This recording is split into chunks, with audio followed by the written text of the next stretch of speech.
अस्सलामुअलैकुम friends, welcome back to my YouTube channel equations reducible to quadratic form के इस video lecture series में अब तक हम टाइप 3 तक पढ़े हुए हैं और पढ़ चुके हैं और आज हम पढ़ने जा रहे हैं टाइप 4।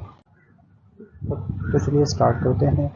ये असल में टाइप 4 है, हम टाइप 3 तक ऑलरेडी पढ़ चुके हैं, ये टाइप 4 है। तो अब टाइप 4 हमारे पास किस तरह से होगा। टाइप 4 हमारे पास इस तरह से होगा कि जो यहाँ पे मैंने लिखा हुआ है और इसको हम कहते हैं एक्सपोनेंशियल फॉर्म, क्योंकि इसमें पावर एक्सपोनेंट इन्वॉल्व होते हैं तो इसको हम क्या कहते हैं, एक्सपोनेंशियल फॉर्म। यहाँ पे मैंने लिखा है एक्सपोनेंशियल फॉर्म। इसको सॉल्व करने का मेथड क्या होगा, इसमें जो ये ए पावर एक्स वाला टर्म नहीं होता, ये मैंने जनरलाइज फॉर्म में लिखा है। फिर जब इस पर क्वेश्चन सॉल्व करेंगे तो आप लोगों को और भी समझ आएगी। ये जो ए पावर एक्स वाला टर्म होते हैं इसको हम वाई की सपोज करेंगे। अगर मैं इस जनरलाइजेशन फॉर्म को सॉल्व करने की कोशिश कर लूँ तो किस तरह से होगा। अब ये जो ए पावर एक्स वाला टर्म है इसको मैं वाई कहूँगा, तो फिर इसको क्या कहूँगा, तो पहले इस वाले टर्म को ए पावर एक्स में लाना होगा। तो इस इक्वेशन को मैं दोबारा इस तरह से लिख सकता हूँ, a power x whole square plus 3 a power x अपनी जगह एंड -6 इक्वल 0 अपनी जगह। अब ये भी ए पावर एक्स बन गया, ये भी ए पावर एक्स बन गया। अब इस ए पावर एक्स की जगह मैंने वाई पुट करना होगा, तो ये हो जाएगा 4y और स्क्वायर ऊपर, फिर +3 अपनी जगह और ए पावर एक्स क्या आ जाएगा, वाई आ जाएगा इसकी जगह और -6 अपनी जगह और इक्वल टू 0। तो अब इसको देख लो, ये हमारे पास क्वाड्रेटिक इक्वेशन बन गया है वाई में, जो कि हम सिंपली सॉल्व कर सकते हैं फैक्टराइजेशन, कंप्लीटिंग स्क्वायर या क्वाड्रेटिक फार्मूला, जिससे आप लोगों की मर्जी उससे आप लोग अब इसको सॉल्व कर सकते हो।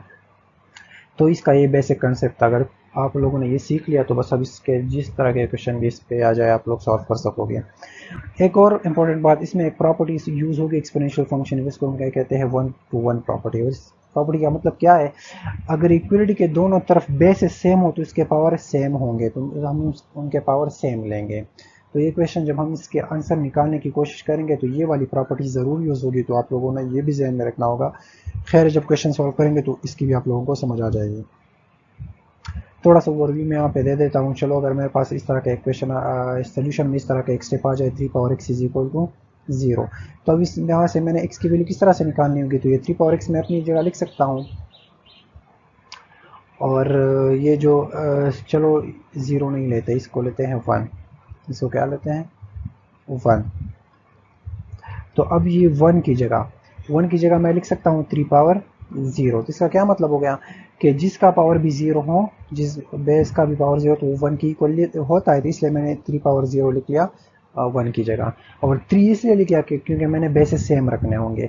जब बेसेस सेम हो जाएंगे तो इस प्रॉपर्टी की according n equal to m हो जाएगा, पावर सेम हो जाएंगे, तो यहाँ से x की वैल्यू क्या आ जाएगी, 0 आ जाएगी। तो x की वैल्यू हमारे पास आ जाएगी 0। तो इसीलिए ये प्रॉपर्टी हम यूज़ करेंगे, इसलिए ये मैंने यहाँ पे तो आप लोगों को थोड़ा समझा दिया।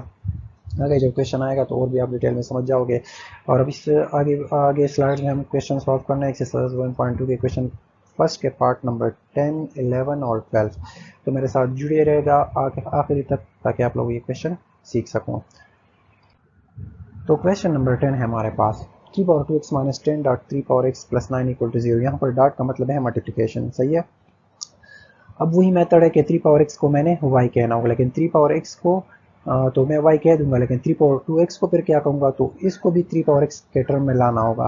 तो इसके मैं लिख सकता हूँ 3 power x whole square minus 10 dot 3x plus 9, क्योंकि 3 पावर x होल स्क्वायर का मतलब है कि 2x के साथ मल्टीप्लाई होकर दोबारा ये टर्म आता है, तो हमने सही लिखा हुआ है। अब यहाँ पे y को मैं सपोज कर लूँगा 3 पावर x के, तो इस 3 पावर x की जगह भी y, इस 3 पावर x की जगह भी y, तो ये हो जाएगा y स्क्वायर माइनस 10 प्लस 9। अब ये y ब्रैकेट में बंद है तो इसको खोल लो, तो y स्क्वायर माइनस 10 प्लस 9 आ जाएगा इक्वल टू 0। अब ये देख लो, ये क्वाड्रेटिक इक्वेशन बन गया y में। अब इसको मैं फैक्टराइजेशन की मेथड से सॉल्व कर सकता हूँ। यहाँ पर y स्क्वायर का कोएफिशिएंट है 1 और कांस्टेंट टर्म है क्या, 9। तो 1 मल्टीप्लाई बाई 9 से क्या आता है, 9 आता है। तो दो नंबर जिसके मल्टीप्लिकेशन से 9 आ जाए और जिसके एडिशन और सब्ट्रैक्शन से ये मिडल वाला टर्म -10 आ जाए, तो वो कौन से दो नंबर है, तो हमारे पास एक तो -1 है और एक -9 है। दोनों को मल्टीप्लाई करके +9 बन जाएगा और दोनों को ऐड करने से हमारे पास -10 बन जाएगा। तो इसीलिए हमने यहाँ पे -10y की जगह -1y और -9y लिखा हुआ है, और वाई स्क्वायर अपनी जगह +9 अपनी जगह। ये फैक्टराइजेशन मेथड है, ये मैंने पिछली वीडियो में बहुत डिटेल में आप लोगों को समझाया हुआ है। स्टिल भी आप लोगों को कोई कन्फ्यूजन हो तो पहले जाके वो वीडियो आप लोग देख लीजिएगा, तो फिर ये यहाँ पे कन्फ्यूजन नहीं होगी। इसलिए मैं इसको जल्दी जल्दी कर रहा हूँ क्योंकि ये बार बार रिपीट हो रहा है। अब इनमें से कॉमन निकालो दोनों में से, और इन दोनों में से कॉमन निकालो। यहाँ पर y कॉमन है तो y -1 बच जाएगा, यहाँ पर -9 कॉमन है तो y -1 बच जाएगा। अब इनमें दोबारा क्या कॉमन है, y -1 कॉमन है, इसको निकालो तो यहाँ पर y बच जाएगा, यहाँ पर -9 बच जाएगा। या तो y -1 = 0 होगा या y -9 = 0 होगा, तो यहाँ से y = 1 आ जाएगा। -1 को राइट पे शिफ्ट कर दो, और अगर यहाँ पर -9 को राइट पे शिफ्ट कर दो तो y की वैल्यू 9 आ जाएगी। अगेन ये बात मैं बार बार रिपीट कर रहा हूँ कि इक्वेशन जिस वेरिएबल में गिवन हो तो वैल्यूज उस चीज़ की फाइंड आउट करनी होती है। तो यहाँ पर वेरिएबल x है तो मैंने x की वैल्यू फाइंड आउट करनी होगी ज़रूरी, और यहाँ पर y की वैल्यू फाइंड आउट हो गई, लेकिन x को मैंने फाइंड आउट करना होगा। तो मैंने y किस चीज़ के सपोज लिया था, 3x। यहाँ पर ऊपर लिखा है ना कि y को मैंने 3x कहा हुआ था। तो अब इन y की जगह दोबारा मैं वो अपनी वैल्यू पुट करूंगा जो कि 3x है। तो यहाँ पर भी 3x, यहाँ पर भी 3x, तो 3x = 1 आ जाएगा, 3x = 9 आ जाएगा। अब यहाँ पर ये 1 to 1 प्रॉपर्टी का यूज़ आ जाएगा। तो अब 1 की जगह मैं 3 लिख सकता हूँ ना, जिस तरह मैंने पिछली स्लाइड में आप लोगों को एक्सप्लेन कर लिया कि जिस चीज़ का भी पावर 0 तो वो 1 के इक्वल होता है। इस पर भी आप लोगों के मैंने एक वीडियो बनाई कि किस तरह से जिस चीज़ का पावर 0 आ जाए तो हम 1 के इक्वल लेते हैं। मेरे चैनल पर मौजूद है, अगर आप लोग देखना चाहो तो आप लोग देख सकते हो। तो अब यहाँ पर 3x है तो मैंने कोशिश करनी होगी कि ये जो राइट साइड पर 1 पड़ा हुआ है तो इसको भी 3 के बेस में लिखना होगा। तो 3 लिख लूँगा, तो जब बेस के इक्वल हो जाएगा तो पावर के इक्वल हो जाएगा, तो x की वैल्यू क्या आ जाएगी, 0 आ जाएगी। सेम यहाँ पर ये प्रोसेस रिपीट कर लो। 3x है तो 9 को मैं 3² लिख सकता हूँ, हाँ लिख लिया। तो बेस के इक्वल तो पावर के इक्वल, तो x की वैल्यू 2 आ गई। तो सोल्यूशन सेट हमारे पास बन गया 0 and 2। बढ़ते हैं नेक्स्ट क्वेश्चन की तरफ। 11 नंबर क्वेश्चन है हमारे पास, part number 11। 3 × 3^2x + 1 - 10 3x + 1 = 0। Again 3x को मैंने y कहना होगा, लेकिन यहाँ पर तो 3x को मैं y कह दूंगा, लेकिन इसके साथ फिर क्या करूँगा, तो इसको थोड़ा सिंप्लीफाई करने की कोशिश करते हैं। मैंने स्टार्ट में आप लोगों को बताया था कि इस चीज़ को मैंने 3x में लाना होगा चाहे जो भी हो। तो ये 3 अपनी जगह, ये 3^2x + 1 है ना, क्या है 3^2x + 1, तो इसको मैं अलग-अलग लिख सकता हूँ ना, 3^2x डॉट 3^1, क्योंकि जब बेस सेम हो तो दोबारा से हम एक बेस ले लेते हैं और पावर को ऐड कर लेते हैं, तो 2x + 1 दोबारा बन जाएगा। इसका मतलब ये है कि इससे ये स्टेप हम लिख सकते हैं। तो यहाँ पर मैंने यही काम किया हुआ है, 3^2x + 1 को मैंने 3^2x डॉट 3^1 लिखा हुआ है, और ये दोनों टर्म्स अपनी जगह। अब अगेन ये 3^1 है तो इससे क्या आ जाएगा, 3 आ जाएगा। तो इसको थोड़ा रीअरेंज करते हैं, तो ये 3 और ये 3 ये आपस में मिल जाएंगे क्योंकि दोनों कांस्टेंट है, और ये 3^2x अपनी जगह और ये टर्म्स अपनी जगह। अब 3 को 3 के साथ मल्टीप्लाई कर लो, 9 बन जाएगा, और 3^2x अपनी जगह और ये बाकी सारे टर्म्स भी अपनी जगह।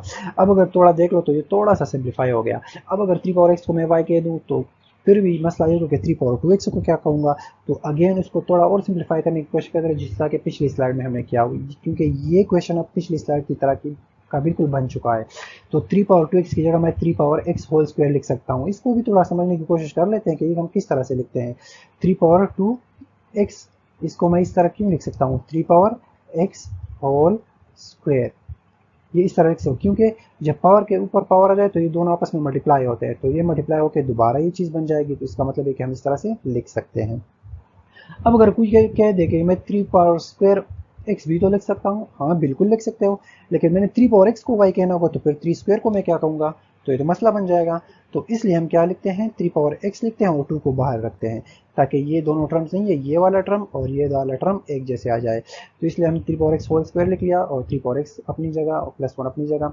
अब 3^x को y की सपोज कर लो, तो ये 9 और यहाँ पर y आ जाएगा तो y² बन जाएगा, और -10 और इसकी जगह y तो y बन जाएगा, +1 = 0, तो ये हो जाएगा 9y² - 10y + 1 = 0। अगेन वही फैक्टराइजेशन वाला मेथड अप्लाई करके इसको सॉल्व करके y की वैल्यू हमारे पास ये 9y = 1 आ जाएगा, और यहाँ पर y -1 को राइट पे शिफ्ट करो तो y = 1 आ जाएगा।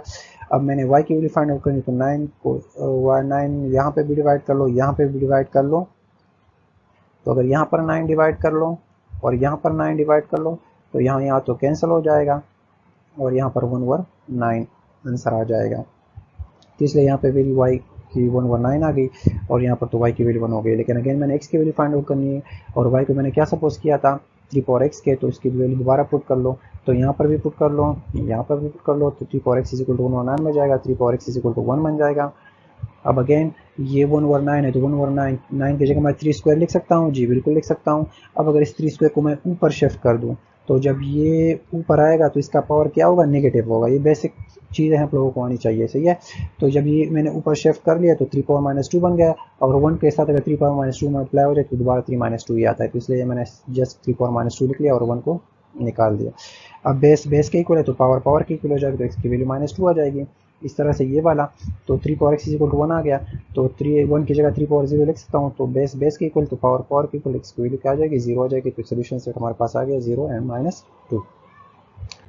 अगला क्वेश्चन हमारा जो है, और इस टाइप का जो है लास्ट क्वेश्चन है, वो है 5 power x+1 + 5 - 2 2 power -x is equal to 126। ये भी बिल्कुल ईजी है, कोई मसला नहीं है। वही सेम मेथड है कि 5 पावर x को मैंने y कहना होगा, तो इसमें 5 पावर x वाला टर्म मैंने निकालना होगा। तो अगर वो मैं निकालने की कोशिश करूँ तो फिर 5 पावर x+1 है, उसको मैं अलग-अलग लिख सकता हूँ, 5 पावर x 5 पावर 1 प्लस ये 5 पावर 2 - x, तो इसको अलग-अलग लिख लो, 5 square and dot 5 power -x, और इज इक्वल टू 126 अपनी जगह। अब ये 5 पावर 1 है ना, तो ये कांस्टेंट टर्म, तो इसको पहले लिख लो, फिर ये x वाला टर्म लिख लो। अब ये 5 स्क्वायर अपनी जगह, और ये 5 पावर -x स्क्वायर मैंने पॉजिटिव करना है। ये इस तरह है ना कि 5 स्क्वायर है और 5 पावर -x है, तो अगर इस -x को मैंने पॉजिटिव करना है तो इसको मैं 5 स्क्वायर के नीचे शिफ्ट कर दूंगा। तो इस तरह कर सकता हूँ कि इसको मैं लिख दूँ 5 स्क्वायर अपनी जगह, और ये 5 पावर -x की जगह में 5 पावर x, इसको मैंने नीचे शिफ्ट कर दिया, तो ये क्या हो जाएगा, पॉजिटिव x बन जाएगा, 5 पावर x बन जाएगा। तो ये 5 पावर x वाला टर्म हमारे पास आ गया, एक यहाँ पर आ गया 5 पावर x, एक यहाँ पर आ गया, इसको जस्ट y कह दो। तो 5 अपनी जगह, इस 5 पावर x की जगह y, 5 स्क्वायर से 25 आ जाएगा, और इस 5 पावर x की जगह नीचे y आ जाएगा, और 126 अपनी जगह। अब इसको कोशिश करते हैं सॉल्व करने की। तो पिछली वीडियोस में जो इससे पिछली वीडियो, तो इसमें आप लोगों को मैंने बताया था कि जब डिनोमिनेटर में कुछ टर्म आ जाए तो उसका एलसीएम लेके उसको हर एक टर्म के साथ मल्टीप्लाई कर लो। तो यहाँ पे जस्ट y है तो इसका एलसीएम भी y आएगा, और y को हर एक टर्म से मल्टीप्लाई कर लो। तो इसका क्या मतलब हो गया कि y यहाँ भी मल्टीप्लाई हो जाएगा, y यहाँ भी मल्टीप्लाई हो जाएगा, और y यहाँ भी मल्टीप्लाई हो जाएगा। तो ये तो y कैंसिल आउट हो जाएंगे, और ये 5y स्क्वायर बन जाएगा। जब ये 5y मल्टीप्लाई 5y स्क्वायर बन जाएगा, यहाँ 25 रह जाएगा, और ये 26 मल्टीप्लाई बाई 126y बन जाएगा।